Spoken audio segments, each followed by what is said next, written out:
What up, guys? Welcome to the Son of Wonder. Bad Batch Season 3, Episode 12 has dropped, so let's conversationalize. Alright, guys, Bad Batch Season 3, Episode 12 has arrived. And in short, I think this was a pretty straightforward episode. Not a ton of nuance or stuff to go over in general. But I liked the episode. Even though it did kind of have a slight filler vibe to it, I still think it was a necessary building block to move the story forward. And because of that, I like it way more than if it was just a simple filler episode. So it's not a side quest, it's a next step, and I'm okay with that. But I will be jumping into spoilers, so you've been warned. So we start off with Omega arriving on Tantiss after being captured by the Empire for the 1100th time. And she is taken to Emery, her clone adult sister, who works for the Empire as a scientist, and Emery takes her blood once again, and Emery says to Omega, "For what it's worth, I'm glad you're safe." And Omega asks, "Am I?" And I thought that was a very interesting exchange of dialogue because it shows how Emery, even though she's seen children being captured by the Empire, has still not gotten it through her head that the Empire is not a safe place at all, and Omega is well aware of that. Then we go back to Hunter, Wrecker, and Crosshair on Pabu. The Empire is still occupying the planet, and Wrecker is back to full health and strength from being knocked out by the explosion in the last episode. The explosion of the Marauder, and so they don't have a ship anymore. But Crosshair spills the beans on something that he apparently already knew for a while, and that is that another way to find Tantiss, other than using a tracking device or whatever, is to find Admiral Rampart. Now, Admiral Rampart was a primary antagonist of the first season of The Bad Batch, as well as the first half of Season 2 of The Bad Batch. And he was arrested by the Empire itself because they used him as a scapegoat, somebody to blame for the destruction of Tipoca City. Because he did, in fact, order the destruction of Tipoca City on Kamino at the end of the first season of The Bad Batch, but the Empire ordered him to do it. But when the information got out there that that's what happened, they just blamed Rampart for it and therefore arrested him and sent him off to be a factory worker. But Phee finds the Bad Batch and she brings her ship, and that allows the Bad Batch to board her ship and go to this planet and try to find Rampart, because Crosshair remembered that Rampart probably would know where Tantiss is, at least in Crosshair's mind. But the reason that Crosshair never mentioned this was because Crosshair never wanted to go back to Tantiss, which makes perfect sense. And Crosshair was just, he hated Admiral Rampart, which Admiral Rampart is just the worst on so many levels. He was so stuck up and just horrible.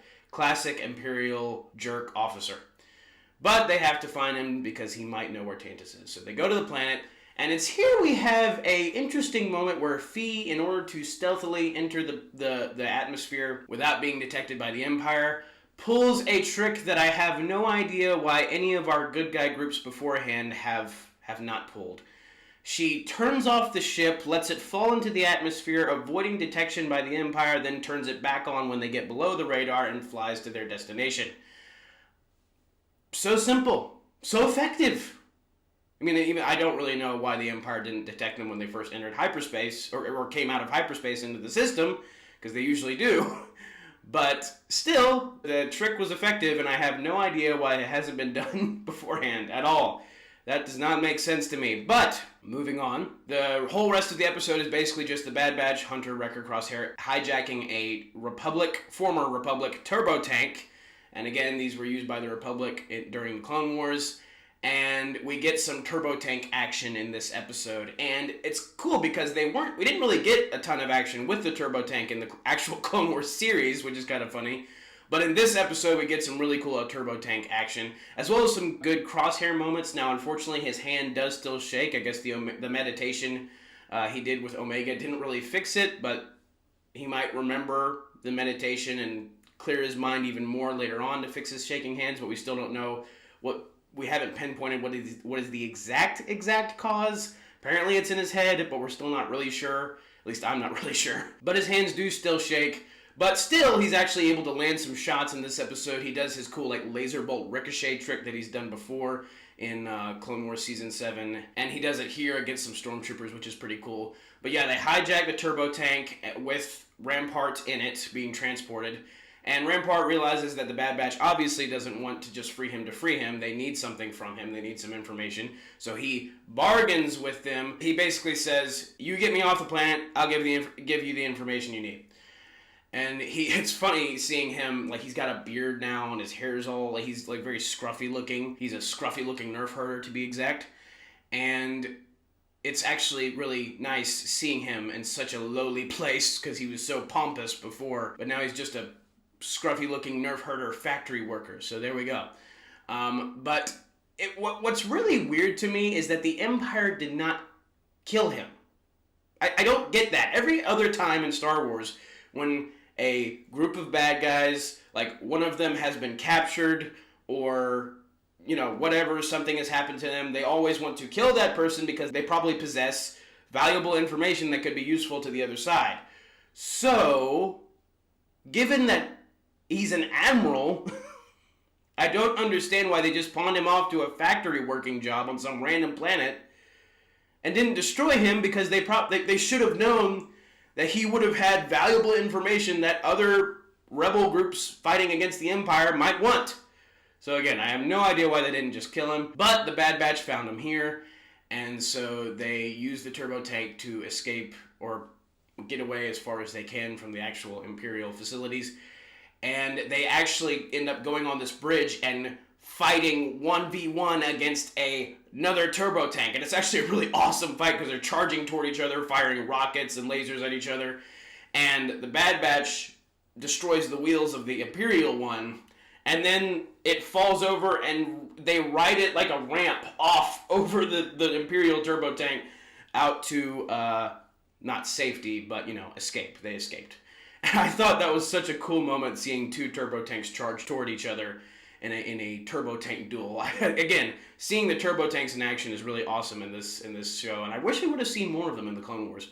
But they get clear of the main Imperial facilities, and Phee comes in her ship and gets the Bad Batch out of there. Some stormtroopers come, the Bad Batch fight the stormtroopers on top of the turbo tank, and they board Phee's ship and they escape. Then they demand Rampart tell them where Tantus is, and turns out Rampart doesn't know where Tantus is. Why?